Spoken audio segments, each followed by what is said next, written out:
크리스마스 시즌이 되면 유럽의 많은 도시들의 크리스마스 마켓이 열립니다. 대한민국에도 그 정도는 아니더라도 여러 가지 형태로 크리스마스 마켓이 있습니다. 상업적으로 많이 성탄절이 상업적으로 이렇게 활용이 된다라는 그런 다소 비평적인 이야기들도 있지만, 또 다른 한편으로 생각해 보면 그 또한 예수님께서 주신 선물이 아닌가 하는 생각도 듭니다. 이것으로 서로 마케팅을 어떻게 하든 이것도 예수님께서 주신 선물로 받아들일 때 또 은혜가 될 수도 있겠다는 생각도 가져봅니다. 그런 크리스마스 마켓 중에 유명한 그 도시가 몇 군데 있습니다. 오스트리아의 빈과 체코의 프라하, 그리고 독일의 뉘른베르크, 많은 그 크리스마스 마켓 중에서 매우 유명한 마켓이 열리는 도시로 유명한 곳입니다. 저도 꽤 오래전에 그 중에 한 곳인 독일의 뉘른베르크 크리스마스 마켓에 가본 기억이 있습니다. 굉장히 추운 크리스마스 이브 날 저녁이었는데요. 아주 추웠는데 또 한편으로는 참 생동감이 있었다라고 하는 그런 기억이 납니다. 이곳 중에 한 곳 정도 정해서 우리 모두 가보면 얼마나 좋을까 싶지만 너무 멀고 좀 현실적이지 않아서 그냥 제가 대표로 옛날에 한번 갔다 온 걸로 우리 만족하고 이것은 그냥 듣는 걸로 넘어가야 되겠습니다. 한편 국내 한 여행 전문가가 이런 추천을 해요. 2022년도 대한민국 국내에 크리스마스 분위기를 잘 살리는 명소 5곳을 추천해 주겠다고. 좀 귀담아 들을만 하죠. 혹시 도움이 될 수도 있어요. 명동 신세계백화점 본점, 가보셨던 분이 많이 있을 겁니다. 그리고 롯데백화점 본점, 이 첫 번째랍니다. 가면은 잘 만들어 놨답니다. 저는 안 가봤습니다. 그리고 이제 전에 우리 이어전도에 야외 행사할 때 지나가다가 멀리서 저게 저런 건물이 있구나 그런 본 적이 있는데, 시흥에 신세계 사이먼 프리미엄 아울렛이라고 하는 곳을 아주 잘 만들어 놨답니다. 서양의 크리스마스 마켓을 잘 본따서 잘 만들어 놨다라고 하는 이야기를 합니다. 그리고 멀리 이제 대구에 이월드, 그리고 나주에 이슬촌이라고 있대요. 거기 가면은 또 성당이 있는데 성당 주변으로 크리스마스 마켓이 열리는데 5일 동안 열린답니다. 거기는 매년 12월 21일부터 25일까지 딱 5일간 열리는데 좋다고 그러는데 너무 멀어요. 그리고 이제 진해의 보타닉 뮤지엄 5군데를 소개해 주더라고요. 제가 마음만 먹으면 한 2군데쯤은 갈 수 있겠다 그런 생각은 들어요. 가시권 안에 들어와 있는 가까운 곳이 한 2군데쯤 있고 다른 곳은 멀어서 못 가겠는데, 그러나 제가 별 갈 마음은 없습니다. 왜냐? 이것은 어떤 분이 본인 취향의 크리스마스 분위기, 본인 취향의 크리스마스 분위기를 잘 살렸다고 판단되는 명소 추천이거든요. 그러니까 이것은 자유예요. 갈 수도 있고 안 갈 수도 있고, 간다고 해서 훌륭한 일도 아니고 안 간다고 해서 부족한 일도 아닙니다. 그저 개인의 선택인데 꼭 가볼 필요는 없지만 가봐도 괜찮습니다. 자, 그런데 이 담임 목사가 여러분들이 꼭 가봐야 되는 크리스마스 명소 한 곳을 추천하려고 합니다. 여기는 꼭 가봐야 됩니다. 눈치채신 분도 계실 수 있어요. 어디를 꼭 가보셔야 되냐면은 교회를 꼭 가보셔야 돼요. 크리스마스 명소예요, 거기가. 특별히 여러분의 교회. 교회가 많아요. 교회가 주변에 많아서요. 교회도 교회 차이가 좀 있어요.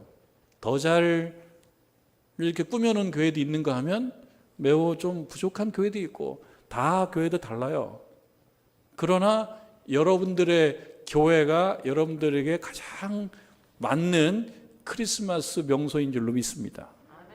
오늘 잘 오셨고 다음 주는 얼마나 추울지 모르지만 아무리 추워도 다 오셔서 우리 예수님 만나시는 귀한 교우들 되시기를 바랍니다. 꼭 오시는 것입니다. 예수님께서 마구간으로 오셨다고 그러시잖아요. 화려함과 거리가 멀어요. 화려함과 거리가 멀지만 그때 모였던 사람들이 시작이 되어서 또 화려하게도 꾸며놓는 크리스마스 명소가 되는 것입니다.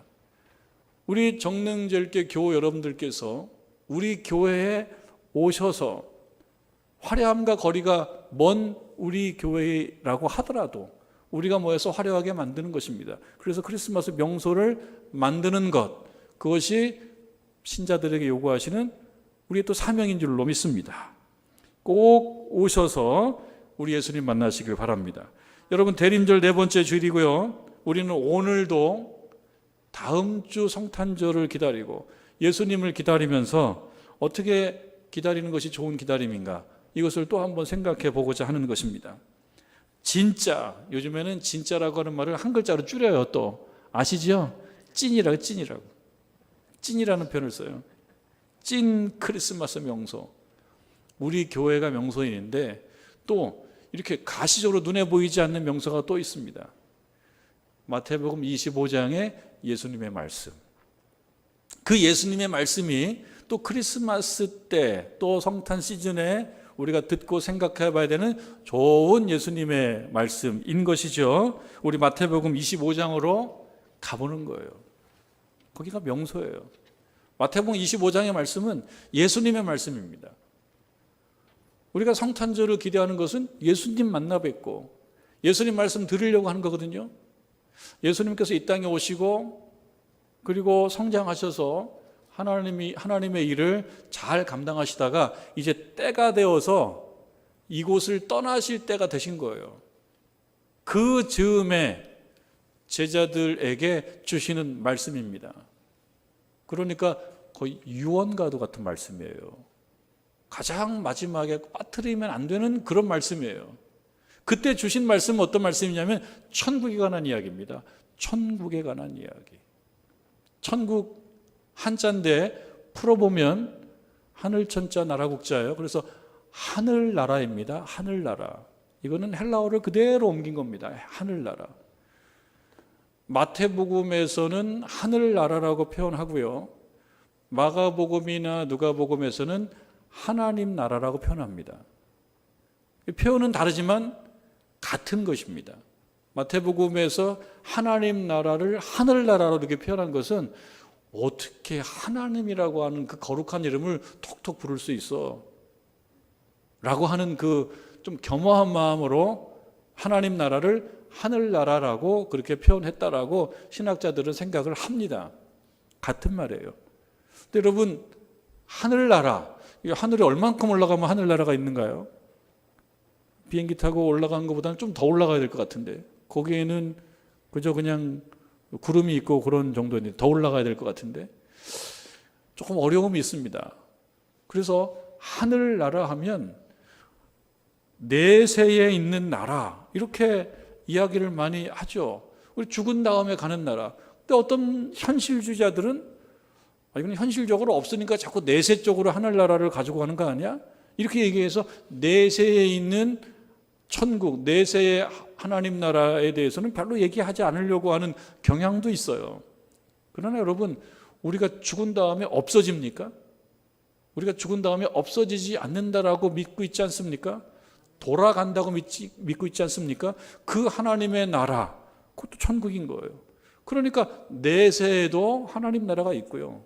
그리고 하나님 나라를 풀 때 이것은 하나님께서 통치하시고 하나님의 법과 질서가 잘 유지되고 하나님의 보호가 있어서 안전한 그 어떤 상태, 이것을 하나님의 나라라고 신학자들은 이야기하거든요. 그러니까 이 땅에서도 하나님의 보호심 아래 있고 하나님의 관심 아래 있고 하나님께서 지켜주시고 하나님께서 우리에게 필요를 체크해 주시고 어떨 때는 그것을 주시고 또 행복하게 만들어 주시고 하는 그 하나님의 역사가 있는 상황, 그것이 바로 하나님의 나라인 거죠. 그렇게 보면 이 하늘나라, 하나님 나라는 이중적인 의미가 있습니다.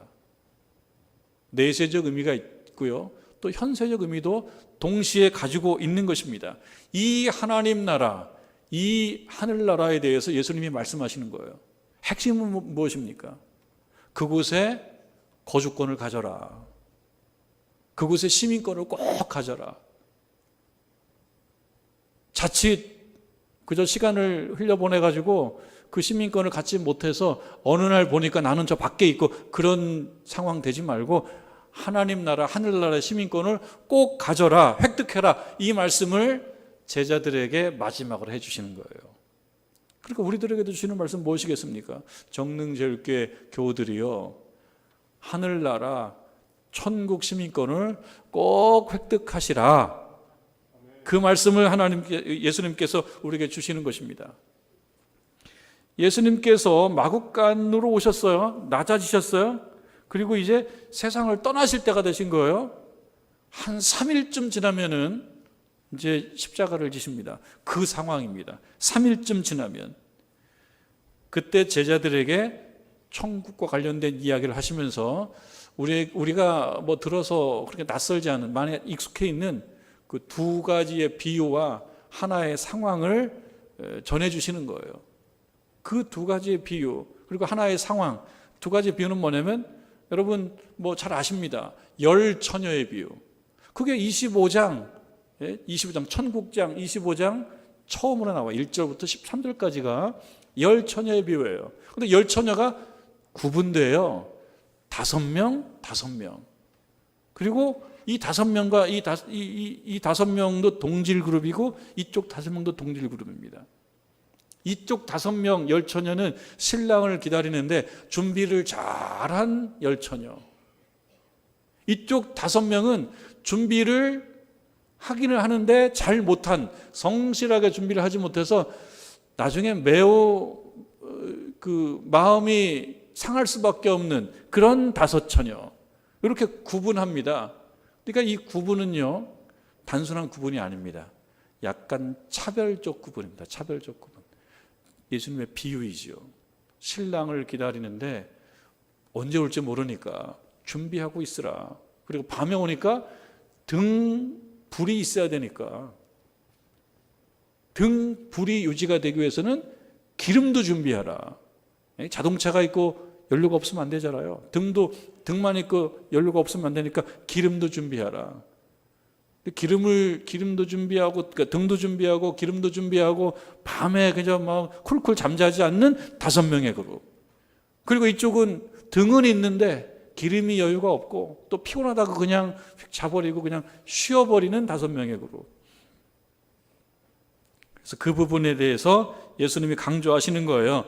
불이 꺼지지 않도록 항상 해야 된다는 것과, 그리고 깨어 있으라 라고 하는 점을 첫 번째 비유에서 강조하십니다. 아니 뭐 벼락치기 공부도 있는데 신앙생활도 벼락치기 한번 해서 그냥 만회하고 그러면 되지. 요즘에 힘드니까 좀 한참 쉬었다가 그리고 좀 여유가 있을 때 와서 벼락치기로 한번 집중적으로 믿어보자. 지금은 집중적으로 믿을 때가 아니다. 왜? 힘드니까. 이렇게 하지 말라는 거예요. 깨어 있으라라고 하는 얘기는 뭡니까? 잠자지 말라는 게 당연히 아닙니다. 깨어 있으라고 하는 것은 늘 일관성 있게 꾸준히 신앙생활해라. 그 얘기를 처음 비유에서 얘기합니다. 그리고 두 번째 비유는 우리 잘 아십니다. 이것도 달란트 비유. 주인이 떠나면서 종들에게 돈을 주고 가요. 5달란트, 2달란트, 그 다음에 1달란트. 큰 돈입니다. 다 큰 돈이에요. 5은 크고 하나는 작지 않아요. 이 자체가 큰 거예요. 그러니까 이것은 그야말로 뭐예요? 좋은 걸 주셔야 돼요. 귀한 걸 주시고 갔다는 것입니다. 그리고 내가 올 때까지 열심히 이것으로 장사해라, 일해라. 그래서 주인이 돌아온 다음에 계수를 해보니까 5달란트 받은 종은 열심히 일해서 5달란트를 남겼어요. 2달란트 받은 종 2달란트를 남겼어요. 근데 1달란트 받은 종은 이거 내가 열심히 하다가 의미 없어지면 어떡해? 그러니까 땅에다 묻어놨다고요. 땅에다 묻어놓은 그 종에 대해서 주인이 얘기하는 거죠. 악하고 게으른 종이라고. 가지고 있는 것도 뺏어가지고 있는 사람 주겠다고. 그리고 25장 30절에 보면 이 무익한 종을 바깥 어두운 데로 내쫓으라. 내쫓긴다는 거죠. 거기서 슬피 울며 이를 갈미 있으리라. 그렇게 말씀하거든요. 이 비유입니다. 비유. 그래서 우리 교우들에게 이 비유를 통해서 예수님께서 하시는 말씀은 무엇이냐? 천국 시민권 꼭 잃지 말고 획득해라라고 하는 겁니다. 그러려고 그러면은 어떻게 하라는 거예요? 무익한 종 되지 말아라. 그 우리에게 주는 말씀이에요. 무익한 종 되지 말아라 하는 것은 뭐냐면 쓸모없는 종 되지 말고 쓸모 있는 종이 되라. 우리 하나님께서 우리를 사용하실 때 뭐 인간적인 여러 조건들을 보고 조건이 좋으면 쓸모가 있고 조건이 좀 나쁘면 쓸모가 없고 그거 아닙니다. 우리 하나님께서 우리에게 원하시는 것은요, 찬송 부를 때 기쁨으로 찬송 부르고, 기도할 때 열심히 기도하고, 또 착한 일 할 때 열심히 착한 일 하고, 선한 말 할 때 열심히 선한 말 하고, 들어줄 때 잘 들어주고, 격려해 줄 때 격려해 주고, 누구 함께 있어 줄 때 있어 주고, 이것이 쓸모 있는 거예요. 뭐 다른 특별한 엄청난 현세적 달란트를 얘기하는 것이 아닙니다. 그곳에 잘 성실하게 앉아 있는 것도 쓸모 있는 거예요. 그리고 교회에서 여러분 정말 종이컵 잘해서 분리수거 하는 것도 쓸모 있는 거예요. 작은 일이라고 해서 작은 일이 아닌 거예요. 그러니까 우리 하나님 앞에서 우리 교우들께서 다 쓸모 있는 종 되시기 바랍니다. 무익한 종은 한 명도 없기를 바랍니다. 무익한 종은요, 천국 시민권이 없어요. 바깥 어두운 데로 내쫓긴다는 거죠. 천국은 열처녀와 같다. 천국은 어떤 사람이 타국에 갈 때 그 종들을 불러 소유를 맡긴 것 같다. 천국은 그렇다는 거예요. 그 얘기는 뭡니까? 천국은 이렇게 해야지 갈 수 있고 그럴 때 천국 시민권이 있다. 그리고 세 번째는 천국 비유라고 얘기할 수 없지만 또 천국을 얘기합니다. 예수님께서 이제 처음 오셔가지고 그 땅을 떠나시지 않았어요. 3일쯤 지나면 떠나셔요. 십자가를 지셔요. 그리고 난 이후에는 많은 제자들이 다시 오실 예수님을 기다릴 것이라는 것을 예수님께서 알고 계십니다. 그래서 그 제자들에게 다음에 그대들이 다시 오실 주를 기다릴 때 이러한 마음으로 기다려야 된다라고 하는 것을 말씀하시는 거예요. 그래서 아직 예수님이 처음 오셔서 떠나지 않은 상태에서 떠나고 난 다음에 다시 오실 그 상황을 그려주고 계십니다. 그 상황을 그려주고 있어요. TV로 보여주시는 거예요. 그게 31절 우리가 읽은 말씀 이후인데요. 인자가 자기 영광으로 모든 천사와 함께 온다. 지금 예수님이 첫 번째 오시고 떠나지도 않으셨는데 떠나시고 세월 많이 지나서 언제 얼마나 흘러갈지 모르지만 예수님 다시 오실 때는 이런 모습으로 올 것이다. 이것을 아무도 본 사람은 없어요. 그냥 예수님의 설명이에요. 오늘날 우리에게도 이렇게 설명하실 거예요. 정릉절교회 교우들아, 대림절 네 번째 주에 다시 오실 주님을 기다리지 이렇게 올 거야 라고 설명해 줍니다. 어떻게 오냐고, 왜요? 천사와 함께 온다. 그리고 오실 때 자기 영광의 보좌에 앉게 되실 것이다. 이렇게 말씀하십니다. 어떻게 나중에 펼쳐질지 알 수 없지만 적어도 성경으로 말씀하실 때는 예수님께서 오시는데 이렇게 영광스럽게 오시는구나. 우리는 그때를 기다리는 거죠. 그런데 우리가 기다리는 그 다시 오실 예수님이 오시는 그때에 어떤 일이 벌어지느냐, 거기에 주목해라. 예수님께서 우리에게 말씀하시는 거는 그래, 기다리는 거 좋다. 기다리는 그 어떤 시점, 그 지점에 우리가 갔을 때 어떤 일이 벌어지는지, 그 벌어지는 일에 준비해야 되는 것이 아니겠냐. 그 벌어지는 일을 얘기합니다. 그 말씀이 30절 이후에 나옵니다. 모든 민족을 그 앞에 모으고 각각 구분하기를, 마치 목자가 양과 염소를 구분하듯이 구분한다는 거예요. 우리들은 양과 염소를 키워보지 않으셨죠? 우리가 양과 염소를 키우는 사람들은 아니에요. 그런데 저 팔레스타인의 양과 염소를 키우는 그 목자들에게는 아마 그런 게 있었던 모양입니다. 양과 염소를 구분해야 되는. 실제로 염소와 양이 좀 색깔도 다르고, 양은 좀 더 흰색 쪽이고 염소는 조금 더 어두운 색과 경우에 따라서는 어떤 염소들은 검은색도 있고, 그런 구분이 있고요. 그리고 아마 값도 양을 더 쳐주는 것 같아요. 그리고 또 양은 양보다는 염소가 추위에 좀 약하대요. 그래서 이 밤에 이렇게 잘 보호하고 그럴 때 양과 염소를 좀 다르게 보호해야 된다는 겁니다. 염소는 좀 더 따뜻하게. 그래서 목자는요, 양과 염소를 같이 키우지만 또 구분도 한대요. 마치 그런 것처럼 우리 주님도 신자된 우리들을 어느 시점에, 그 시점이 어느 시점입니까? 다시 오실 때, 언젠지 모르지만 우리가 기다리는 다시 어떤 시점에 우리가 예수님을 만나게 되면 어떤 일이 벌어지느냐, 마치 목자가 양과 염소를 구분하듯이 우리들도 구분할 것이다. 근데 이 구분은요, 사실 우리가 표현을 구분이라고 쓰면은 이쪽으로 가나 저쪽으로 가나 무슨 큰 차이가 없어요. 구분하는 거니까요. 이 줄에서나 저 줄에서나 큰 차이는 없어요. 그러나 잘 읽어보니까 이거는 단순한 구분이 아니에요. 차별적 구분이에요. 차별적 구분. 그러니까 이렇게 구분될 때 왼쪽이든 오른쪽이든, 오늘 말씀에는 오른쪽이 좋은 쪽인데요, 말하자면 오른쪽이 좋은 쪽인데 이쪽으로 다 가야 된다는 거예요. 이쪽으로. 여러분 그런 경험 있으십니까? 뭐 좀 살려고 어디 마트 앞에 줄이 길게 늘어서 가지고 나도 거기서 뭐 그 특별한 빵 몇 개 사야 되겠다고 거기서 기다리고 서 있는데 이 줄이 줄질 않아요. 1시간 기다려도 2시간 기다려도. 그래서 보니까 줄을 잘못 썼을 때 이게 빵줄이 아니에요.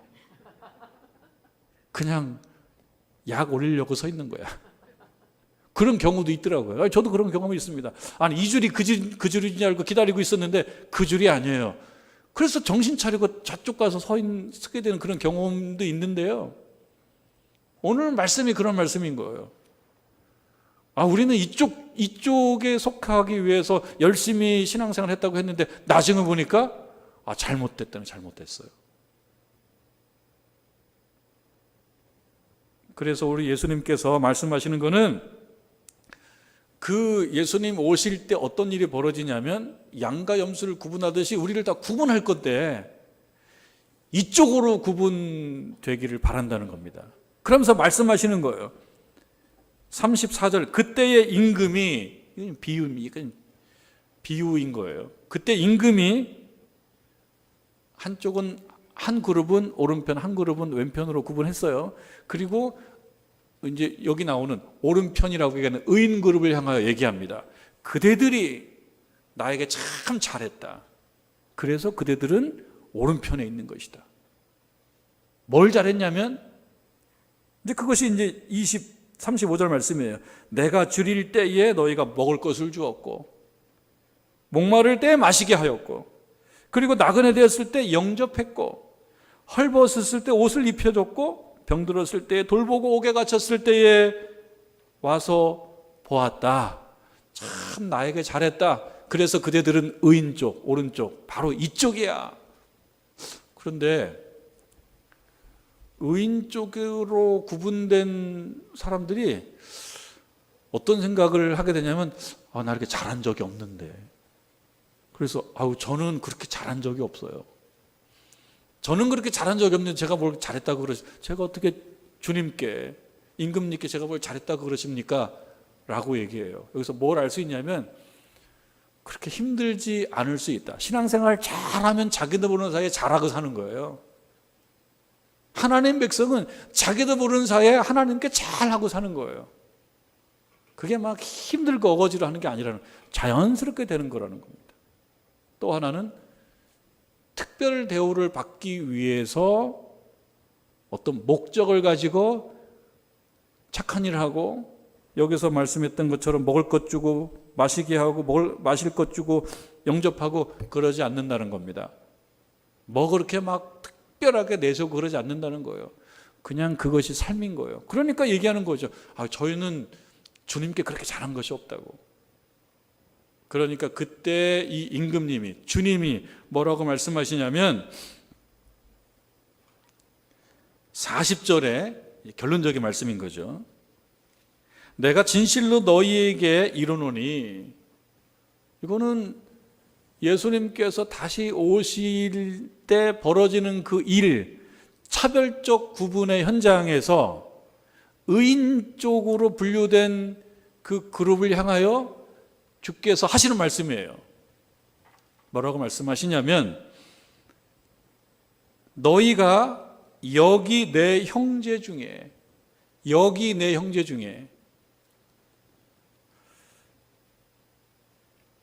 지극히 작은 자 하나에게 한 것이 곧 내게 한 것이다.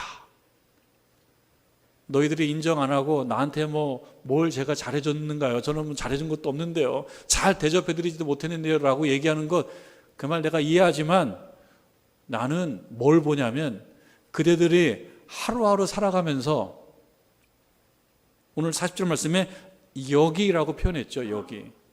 그러면 2000년 전에 예수님 십자가 지시기 3일 전쯤에 예수님의 말씀을 듣고 있는 제자들에게 있어서는 그들에게도 그들의 여기가 있죠. 그 제자들에게도 here and now가 있어요. 여기와 지금이 있어요.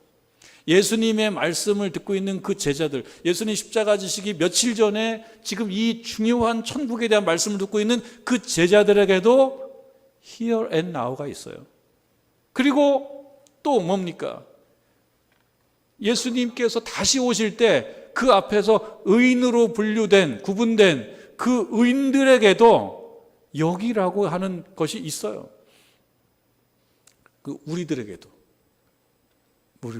그게 있죠. 우리들에게도 여러분들의 여기와 지금이 있어요. 그냥 막막하고 막연한 것이 아닌 거예요. 그리고 여기 계신 우리 교우들이 여기라고 하는 것이 조금씩 다를 수도 있어요.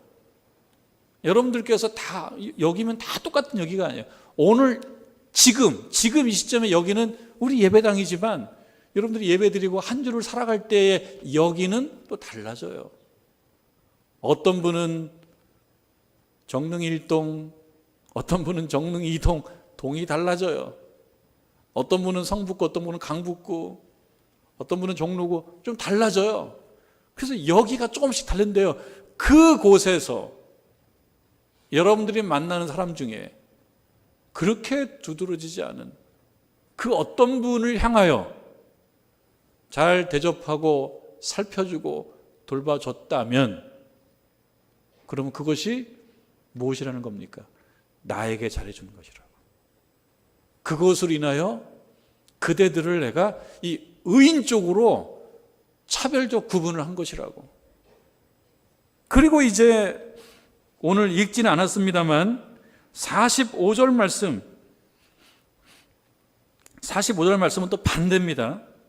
이에 임금이 대답하여 이르시되 내가 진실로 너에게 이르노니, 이쪽은 의인 반대편에 있는 그룹들을 향하여 하는 거예요. 이 지극히 작은 자 하나에게 하지 아니한 것, 이것 하지 아니한 것, 곧 내게 하지 아니한 것이다.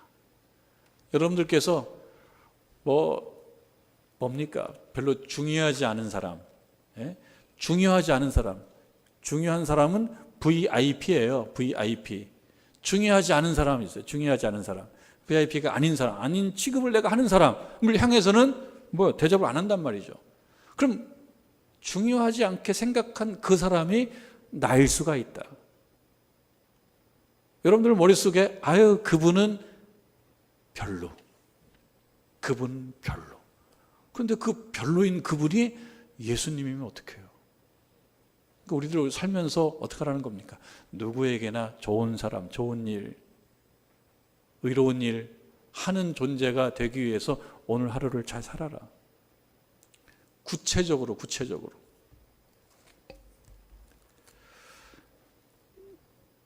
장로교 목사인 헨리 반다이크라고 하는 목사님이 이런 얘기를 합니다. 기다리는 자에게는 시간이 더디 가고 시간이 빨리 가는 것을 겁내는 자에게는 너무 빠른 것이 시간이다. 2022년도 12월입니다. 우리 교우들과 얘기하다 보면 목사님 한 해가 너무 빨리 갔다고. 한때는 너무 빨리 안 가가지고 고민스러웠던 적이 있었죠. 주민등록증 빨리 받고 싶은데, 20살 빨리 되고 싶은데, 그 영화관 아무데나 막 들어가고 싶은데, 구두 나도 그 어른 구두 신고 싶은데, 나도 백 갖고 다니고 싶은데, 여성들 나도 여기다가 좀 빨간 거 좀 칠하고 다니고 싶은데, 나이가 20살이 안 돼가지고, 뭐 요즘이야 뭐 15살도 칠하지만, 그랬던 적이 있어요. 그런데 그때는 시간이 안 가요. 지금은 빨리 가요. 시간이 아까운 것 같아요. 2020년도 빨리 간 것 같아요. 근데 이 목사님이 하시는 말씀이에요. 슬픔에 잠긴 사람에게는 시간이 또 너무 안 가고, 즐기려고 하는 사람에게는 너무 빨리 간다. 그러나 사랑하는 사람에게는 시간이 존재하지 않는다. 그 얘기는 무엇입니까? 시간 때문에 그렇게 안타까워하지 않는다는 거예요. 사랑하며 사는 사람, 오늘 말씀처럼 우리 예수님을 대접하는 마음으로 여러 사람들을 잘 돌보며 섬기며 사는 사람에게는 시간이 흘러가도 거기에 아쉬움과 뭐 안타까움이 남는 게 아니라 뭐가 남는다는 걸까요? 은혜와 감사가 남는다는 거죠. 여러분, 한 해가 지나가면서 여러분 시간이 여러분들에게 은혜와 감사를 많이 남겨줬다면 행복한 겁니다. 그렇게 아쉬울 것도 없는 겁니다. 2020년도 지나갔다고 아쉬울 게 없어요. 여러분 인생 가운데 세월이, 시간이 은혜와 감사를 많이 남겨주는, 그래서 오른쪽 양의 무리 속으로 구분되는 그러한 신자들이 다 되시기를 주님의 이름으로 축원합니다.